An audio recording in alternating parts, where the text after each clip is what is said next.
का आगाज, अब महाकुंभ समापन की ओर। दिल्ली की भाग्य रेखा गुप्ता, चैंपियंस ट्रॉफी में शतकों की बारिश।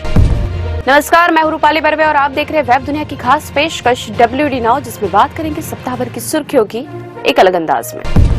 अगर आप 30 साल या इससे ज्यादा की उम्र के हैं और डॉक्टर की कोई टीम आपके घर आपकी मेडिकल जांच के लिए आ जाए तो घबराने की बिल्कुल भी जरूरत नहीं है। देश का अब तक का सबसे बड़ा हेल्थ चेकअप शुरू हो चुका है। इस अभियान के तहत आपके सिर से लेकर पैर तक की जांच की जाएगी। अगर जांच में कोई बीमारी निकलती है तो सरकार आपका मुफ्त में इलाज भी करेगी। दरअसल केंद्र सरकार के स्वास्थ्य मंत्रालय ने निरोगी काया अभियान शुरू किया है। इसके तहत ब्लड प्रेशर, शुगर, मुंह, स्तन या सर्वाइकल कैंसर जैसे तमाम तरह की बीमारियों की जांच की जाएगी। 20 फरवरी से शुरू हुआ यह अभियान पूरे देश में 31 मार्च तक चलेगा। कई अस्पतालों में जांच की सुविधा होगी। इसके अलावा आशा वर्कर, ANM या फिर फ्रंट लाइन हेल्थ वर्कर जांच के लिए डोर टू डोर जाएंगे। देश में ऐसे 90 करोड़ लोगों की शुगर, BP और कैंसर जैसी बीमारियों की जांच का टारगेट तय किया गया है। वेब दुनिया से बातचीत में इंदौर के CMHO डॉक्टर BL सेतिया ने बताया कि केंद्रीय स्वास्थ्य मंत्रालय ने गैर संक्रामक रोग और सामान्य कैंसर के बारे में पता लगाने के लिए घर घर जाकर 30 वर्ष और इससे अधिक उम्र के सभी व्यक्तियों की 100% जांच सुनिश्चित करने के लिए एक विशेष अभियान शुरू किया है। यह अभियान 20 फरवरी से 30 मार्च तक चलेगा। उन्होंने बताया कि इसके लिए हमने प्रचार प्रसार और योजना का क्रियान्वयन शुरू कर दिया है। डॉक्टर सेतिया ने बताया कि अभियान का उद्देश्य गैर संक्रामक रोगों के साथ मुंह, स्तन और गर्भाशय ग्रीवा के कैंसर की जल्द पहचान करके समय पर इलाज सुनिश्चित करना है। इसे आयुष्मान आरोग्य मंदिरों और देश भर के विभिन्न स्वास्थ्य केंद्रों में राष्ट्रीय गैर संक्रामक रोग रोकथाम और नियंत्रण कार्यक्रम के तहत चलाया जाएगा। इसमें 30 साल या इससे अधिक उम्र का कोई भी व्यक्ति यह जांचें मुफ्त करा सकेगा। जांच में कोई बीमारी निकलती है तो उसका मुफ्त इलाज भी किया जाएगा। उन्होंने बताया कि पारदर्शिता और जवाबदेही सुनिश्चित करने के लिए जांच, उपचार और फॉलोअप का डाटा प्रतिदिन NPNCD पोर्टल पर अपलोड किया जाएगा। अभियान के निर्बाध क्रियान्वयन के लिए प्रखंड, जिला और राज्य स्तर पर नोडल अधिकारी नियुक्त किए जाएंगे। राज्य और केंद्र शासित प्रदेश प्रतिदिन शाम 6 बजे तक मंत्रालय को अपडेट प्रदान करेंगे, जिससे निरंतर निगरानी और तकनीकी सहायता मिल सकेगी। इसमें कोई संदेह नहीं कि यदि सरकार इस कार्यक्रम में सफल रहती है तो निश्चित ही लोगों को इसका फायदा होगा। लोगों को अपनी जांच के लिए सैंपल देने में बिल्कुल भी झिझक नहीं दिखाई जानी चाहिए। प्रयागराज महाकुंभ अब समापन की ओर है। 26 फरवरी को महाशिवरात्रि के स्नान के साथ ही महाकुंभ पूरी तरह से समाप्त हो जाएगा। हालांकि मौनी अमावस्या के स्नान के बाद से संत महंत महाकुंभ नगरी से कूच कर चुके हैं। इस बीच महाकुंभ में बढ़ती भीड़ की वजह से प्रयागराज में 24 फरवरी को होने वाली 10वीं और 12वीं बोर्ड की परीक्षा को आगे बढ़ा दिया गया है। अब यह परीक्षा अगले महीने की 9 मार्च को होगी। आखिरी दिनों में भी महाकुंभ में आस्था का सैलाब थमने का नाम नहीं ले रहा। स्नान करने वालों का आंकड़ा 60 करोड़ के लगभग पहुंच चुका है।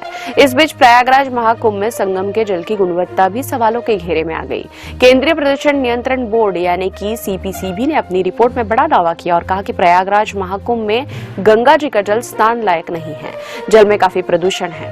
हालांकि CPCB के इन दावों को खारिज करते हुए उत्तर प्रदेश प्रदूषण नियंत्रण बोर्ड यानी कि UPPCB ने कहा कि प्रयागराज महाकुंभ में गंगा जी का जल नहाने के लिए पूरी तरह उपयुक्त है। दूसरी ओर NGT ने भी UPPCB की रिपोर्ट पर सवाल उठाए हैं। NGT का कहना है कि UPPCB की प्रयागराज महाकुंभ में गंगा जल को लेकर जारी की गई रिपोर्ट लेटेस्ट नहीं है। खास बात तो यह है कि केंद्र और राज्य दोनों ही जगह भाजपा सरकार है। महाकुंभ से इंसानियत को शर्मसार करने वाली एक खबर भी सामने आई। कुछ शरारती तत्वों ने कुंभ में स्नान करने वाली महिलाओं के वीडियो बना ली और फोटो भी खींचे। महिलाओं के वीडियो वायरल करने के मामले में 15 सोशल मीडिया अकाउंट्स के खिलाफ 3 प्राथमिकी दर्ज की गई है और इस मामले में गुजरात में एक व्यक्ति को गिरफ्तार किया गया है। ऐसे लोगों को निश्चित ही कड़ी सजा मिलनी चाहिए।